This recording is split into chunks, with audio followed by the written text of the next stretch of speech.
All right. Start off, we have Kira, Bosk, and Hondo. To our right, we have Han Solo, who we passed because we're always forcing Kira. And to our left, we have Cad Bane. And then to our right, we have Jabba, and we know that player's going to be drafting Jabba because we try to draft more rare leaders. So I'm going to start off here with a Jenga Fett. My thought process is that this card is just obviously generically good, but it also goes into Kira or into Bosk pretty cleanly because you want to be blue red in Kira. My other thoughts were fuck, I wish I was Han. Why did I have to open fucking Cassian Andor and the 5-6 ship? But like, what the fuck? What are you gonna do? All right. Now we're looking at this pack, and while there's just like a clear card that's just head and shoulders better than the rest, except for the relentless pursuit, but that card is just so specific to a type of deck that I just probably don't want to be. If I have to take it, I'm basically forcing red yellow Bosk when I prefer to be Kira. In fact, because Kira is a rare and she's so much more, it's so much more unlikely to draft her. I'm probably gonna force blue red just so I can play the deck that I think is more fun, or I'm not gonna have an opportunity to draft this much. If this draft was for money or was like a competitive event, I probably would take Han over Kira early, but I'm not so sure after drafting this.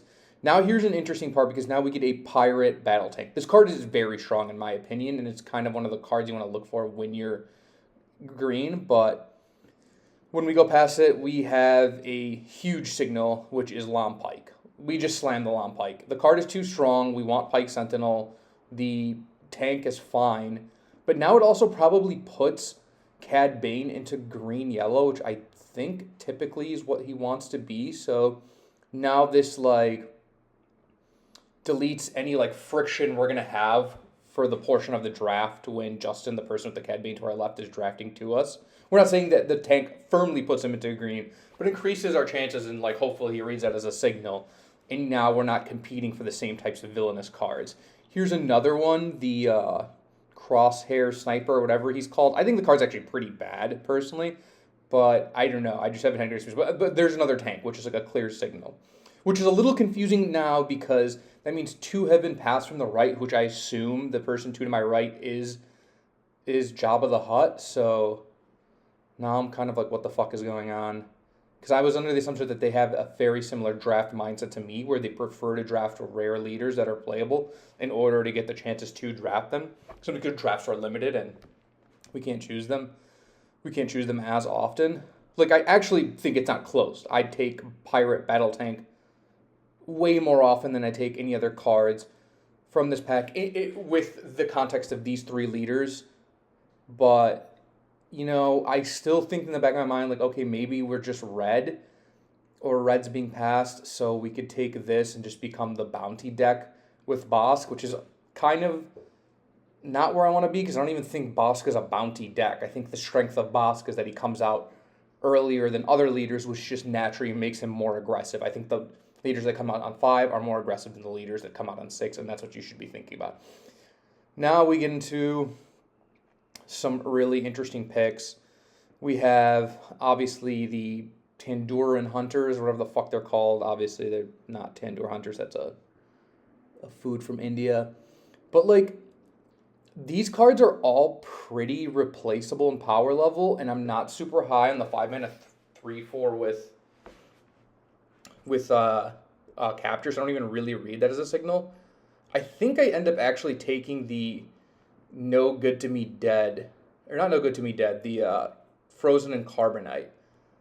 I think the Frozen and Carbonite is just a strong card, and when it comes to removal and things that interact, I'm always more willing to pay for a premium because they don't just come up that much in SWU. So I think we end up taking that with that thought process in mind. Even though I'm already in blue now, here is just a stacked pack. I played Kira one time before, and admittedly a pretty weak draft against some opponents who didn't really know what they were doing. But one thing about playing just decks in general is you just learn how they work. And the 5-mana 4/4 with Sentinel and Shield, or Shield and Sentinel as long as it's upgraded, is just such a strong card. Really, what Kira wants to be doing is just playing Sentinel creatures and things with grit to trade until you inevitably just can't lose. Like, Kira's ability on bigger creatures just makes, or on bigger units, just makes them become 2-for-1s. They just become so difficult to deal with. When you throw a shield on them, they live, and their power is enough to trade with another large or medium-sized unit. So, like, right now, I think the good 3-drops in this format are abundant, so I just take a 4-resource 2/6 just so we have Sentinel. I just want the word Sentinel, particularly Pike Sentinel, because it also lives through his way. Here's another. Now we have a clear signal. We just know Blue Villainous is open, so this is an easy Gar Saxon's Gauntlet. The rest of the cards in there are pretty negligible. And what we're starting to think now is like, okay, we have the top end of our curve starting to fill out nicely, especially in space. So now we want to start prioritizing some lower curve cards, but at the end of the day, I'm not too worried about it, because one of the things when you're seeing a second Gar Saxon this late, or Gar Saxon's Gauntlet this late, is now we start to see that specifically Blue Villainous is open, which means like cards like Pike Sentinel and like Hydrogen Infiltrator, or whatever the fuck he's called, the 1-mana 1/4 grit bounty draw card, those cards start to become more free. And that's what I think is important to know about drafting in SWU, is like, it's not like Magic where the good commons and uncommons just become splashable and people could take them. You basically just get them for free. So like, in my mind, I'm going to be past more Pike Sentinels and more 1-mana, 1-resource, 1/4s.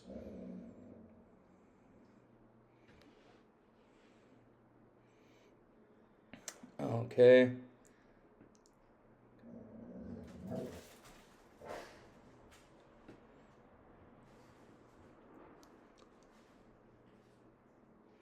Wes is taking a fair bit of time here. But it's a combination of like, Wes really likes to think about his decisions. He's very thoughtful about his picks, and also I think he doesn't know what the fuck he's doing ever. So it's like a mix of those two things. Unless there's an internet guide explaining every single decision to be made, I don't think Wes knows how to make his own decisions. Probably why he was taking so long in that pick. Now here's a part where I actually prefer the Vampire Sentinel. I'm not very high on the bounties that cost resources, but I think I end up taking it here simply because like, there's still a very off chance I'm Bosk, but there's also just the red units are the ones that care about bounties, and if we end up with a weaker deck, we're gonna want to turn some of our weaker creatures on, make them stronger, but that's really the reason why I take that over the Vamprace Gauntlets. But I'm hoping not to play either. These picks are sort of inconsequential. I'm really hoping not to play this. I want to be playing the blue version of this card, which is the one with grit. Although I do rate Saboteur pretty highly. There's a fair bit of units with shield in this format. Here again, same thing. We're going to take bounties. And I think this is the most surprising thing. Now we know from talking to Wes that this last card that we get is because his draft is a mess, but a last pick client is fucking insane. Being able to turn on your bounties matters cards with units that give bounties is just broken. It's what makes Jabba such a strong leader, and why you'd want to be something like a Jabba Red, so you can take bounties matters cards. But anyways, I digress. I'm just ranting at this point. Here's another 5-mana 5/6 in space, which just breaks my heart to pass to West because I hate him. And we see a Toro, which in a deck with bounty hunters, it's going to be particularly strong, but also at the same time, a 3-resource 3/5 is just generically strong, and we want to start filling out our curve between 2 and 3. You don't really need to worry too much about filling out your curve at specifically 1 because you start the game at 2 resources. So these function as our 2-drops, and we're just happy to take one here. We're also just naturally going to have a lot of bounty hunters by being red villainous, so shouldn't be too difficult to turn him on. But even if you don't, Toro is just so strong as a 3 resource 3/5, you're happy to play him. And honestly, the activation wall may be better later in the game. We typically are not going to be very aggressive in this game, so he's just going to be. We're going to activate his ability to trade. Here is what is typically going to be a pretty easy Rivals Falls. I pull other cards to the front just to see what's in the deck or what's in the pack, and so I can have like a vision over if I'm going to be getting anything back that matters. And in this pack, it doesn't. It's pretty inconsequential.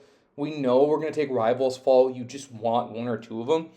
Unlike Magic, you don't want, like a quarter of your deck to be removal. Like, you wouldn't be happy playing more than 3 Rivals Fall. The card is just too expensive and typically just wants to attack leaders. And it can honestly be a little awkward. And depending how many you have, you kind of want to just resource them early. Like, in decks where I have 3, I'm almost always resourcing one early on. Here we get one of those hydrogen electricians or whatever the fuck he's called. The 1 resource 1/4. This and Pike Sentinel are what the Kira Dex wants to be doing in the early turns. Because making that into a 3/2 with shield just lets it trade into 2 creatures, and you just want to be slowing the game down with Kira. Kira, in my opinion, is the most true to form controlled deck in SWU draft. Like, all decks are, essentially variations of mid-range in this game, and that's even more true for limited parts of card games. But the ones that really lean into, aggro or control, or like the 2 ends of that spectrum, I think are Kira Blue leans the most in control, even though it's doing it with creatures and attacking, which kind of makes it mid-range. And then Han Green, which is just extremely aggressive, which just leans the other way and very rarely wants to trade with creatures and just wants to go face. Okay, so here we end up, I believe we end up taking Street Gang Underworld Fuck Guy. Either that or we take the damage or the attack with a creature or unit that's damage +2/+0. They're both good picks. I think you're just going to end up with enough Underworld in most decks that you're happy to take the 5 resource unit. But then again, I also am Kira, and having creatures that are shielded and have damage on them is going to be super common. So I think I take this 1-drop trick just so we can get some free attacks on bigger stuff, right? So like the 1/4 that becomes a 3/2, the shield can attack for 5 and still live. I think because as a shield, that card just goes up in value. All right, and now we see Pike Sentinel, and this is what I'm talking about. This is, I think this is our 5th pick. We're seeing a Pike Sentinel. This is what I mean by these types of commons and uncommons start to become free. Because nobody else is in this, regardless of how many people are in blue, the amount of people in blue villainy is still going to be pretty low, and we're getting blue villainy signals from the other side, and I was drafting them heavy, so I'm expecting to be getting more Pike Sentinels. And this is probably the best 2-drop for Kira, simply because you can activate Kira on it, and it'll live. And having Sentinel creatures with shield is just so strong. They're going to die to an attack anyway, so the 2 damage that they take is negligible. So it's really just more about having them have a shield, so that way they can live through 2 attacks. And that just makes them so strong. They're build your own village people. We get another Hydrogen Enforcer. Card's very strong in Kira. And like I'm saying, also pretty free because it's, I think, stone unplayable in most other villainous decks. I don't really know which villainous deck you'd want to be playing it in, but extremely strong in Kira. Unlike Magic, giving your opponent a card draw just, it's not as detrimental as it seems. Like, very rarely in this game are you ever getting into like an attrition matchup where who's generating the most value wins. And also, you're so consistently drawing the majority of your deck in these games that unless you're extremely aggressive, like, you're just going to have the same games most times. Like, you're drawing 2 cards a turn starting with 6. You're drawing the majority of your deck a fair bit of time. All right. We don't want this Ruthless later, but we're happy to take early drops, and then we see IG-11, and even though we need early drops, IG-11 is just simply too strong. And again, I'm extremely confident that I'm going to see more Pike Sentinels and more Hydrogen creatures because of how I think this mechanics in SWU draft work. So I'm happy to be greedy. I'm an extremely greedy drafter. I'm always rolling high. Here we go. Here's a great example. We see two cards that we're both happy to take. I'm still always taking Pike Sentinel here, even though I'm happy to play the Wookiee. The Wookiee is just fine. It's a 3-mana 2/4, which isn't great, but it could usually live through an attack and then trade up higher. But in Kira, it becomes extremely strong because you give it a shield, becomes a 4/2, probably trades up, and then if it trades with anything after that, you're happy. Like, it's just getting in a lot of 2-for-1s. So we take one now, and now we're really hoping out to fill out specifically the 3-drop slot, and we don't feel, uncomfortable taking some more expensive cards if they come around. We can draft with less guilt because we're starting to fill out the 2 and 3 drop spot. I don't think any of these picks matter. Like, I really hope not to be playing these, but like now I do a quick count of tricks and events, and I just don't think I have enough for this. But then again, I also just want to be playing this bounty, so I just take it thinking, okay, maybe, red and blue typically has lots of tricks and events, so I guess I'll just take that. But I think it's pretty inconsequential, and then I'm immediately punished by being passed one right after. But I don't think I'm going to play either one, so I don't know how much this actually matters. This is pretty free and also surprising considering Justin is, in my mind, Cad Bane. He should be Cad Green is what I think. But then again, I don't know what was in that pack. And SWU leads to a lot of, quote-unquote, free good cards, so it's not crazy to see powerful cards late strictly because no one else is in those specific color combinations. It's not like Magic where you're just one of the 5 colors. You're always one of the 5 colors plus a sub-color in hero or villainous. So weird stuff happens. The signals aren't as clear, but when they are, they're super fucking clear, like double Gar-Saxon's Gauntlet. It just makes it basically impossible that the people to my right are blue villainous. I really hope I'm not playing this 2 resource 2/3, but honestly, I think it's just fine in Kira, and you just need to have a 2 and 3 drops. Now, while we're doing this review over what we have, the thing that I'm thinking about is just that this pack should be completely stacked, right?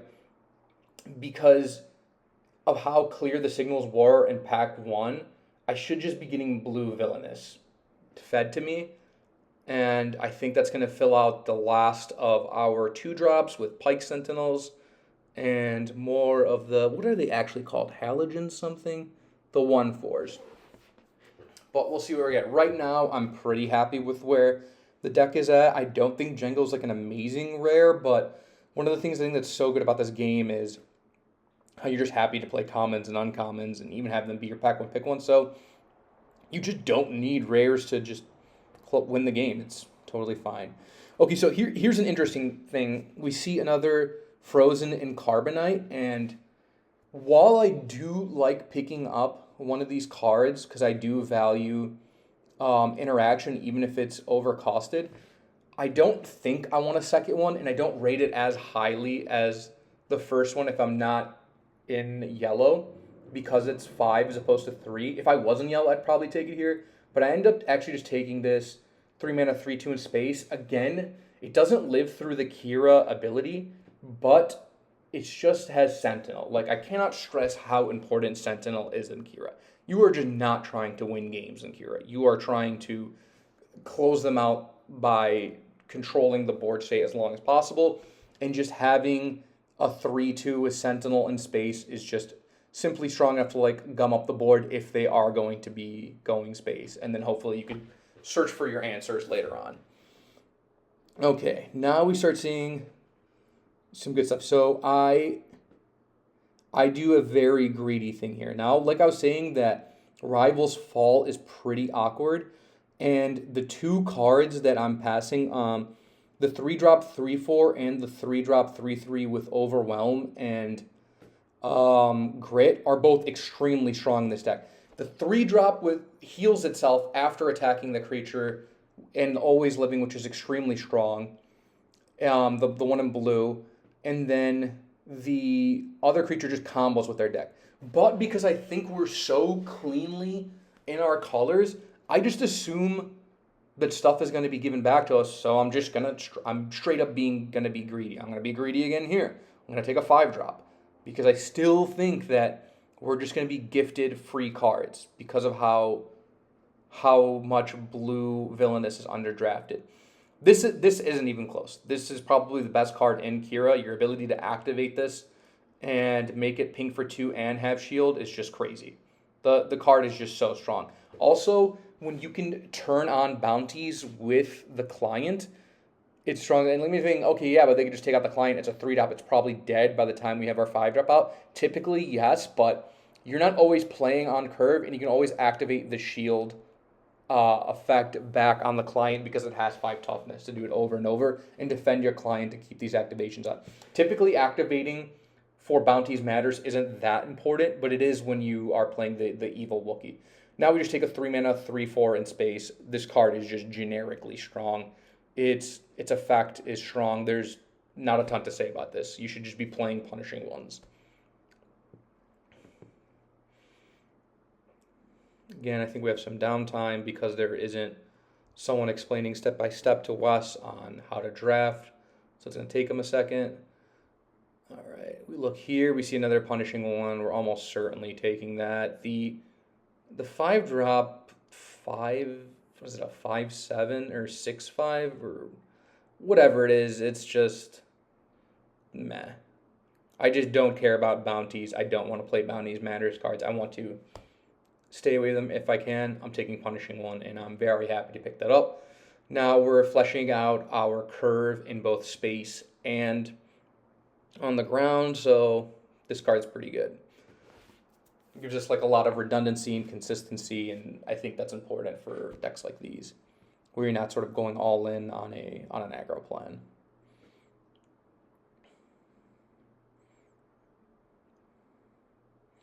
Wes's brain is probably just completely scrambled from how bad the draft is going for him. So he's going to need to take some time.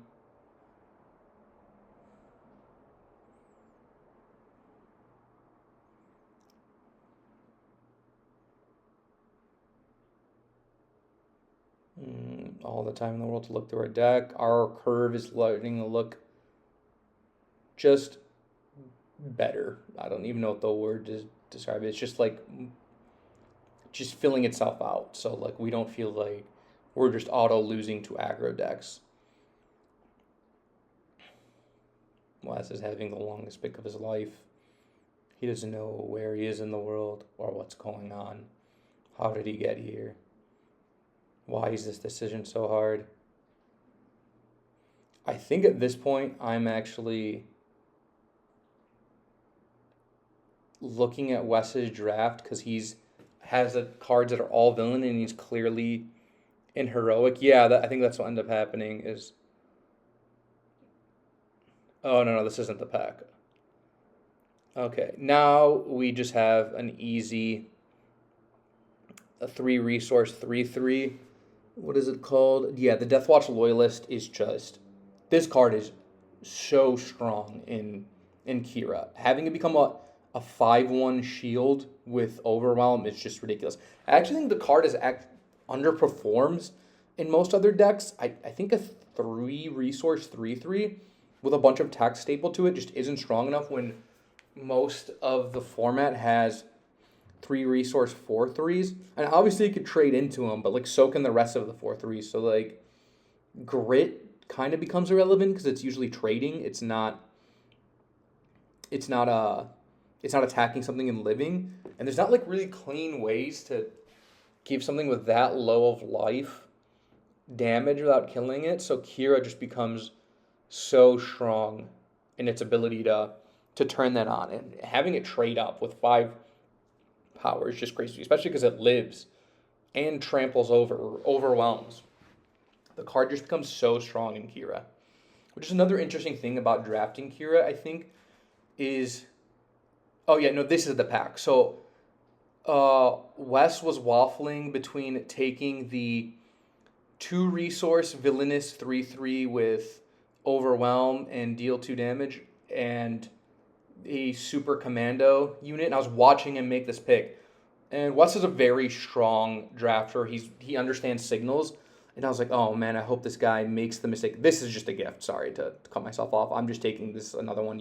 I would happily play 3 of these. So I think what he was trying to figure out is what card is the strongest in Kira. I think Wes knows that I'm drafting Kira, so he just takes the Super Commando. Wes also knows that cutting is just atrocious, so he only did that because the cards were all villainous. He had actual no picks. And if you're actually listening to this for advice for whatever reason, cutting cards, cutting people in draft is bad. It does nothing for you, and I'll go over why in a second. Here's another Deathwatch Loyalist. That's an easy pick. Because in order to cut someone off from the draft, you're basically saying, okay, I'm saying that I'm rolling the dice. First of all, you have to end up playing that person, which is just not guaranteed. Hold on, let me talk about this real quick. The smuggle cards that interact with the board are the ones that I think are strongest, because you can feel like kind of guiltless just drafting or resourcing them. So that's why I really like the Timely Courage, whatever it's called. Anyways, not only that, you're going back to the why you shouldn't cut people in draft, you're just giving up a card. It doesn't matter how strong the card is for your opponent. You have to A, play them, B, they have to draw it, and also like making your deck worse also does not make your matchup against the good deck better. Like, you're just shooting yourself in the foot, and really bad players for some reason enjoy doing this, but it just doesn't do anything. Anyways, that's the draft. Thanks for watching.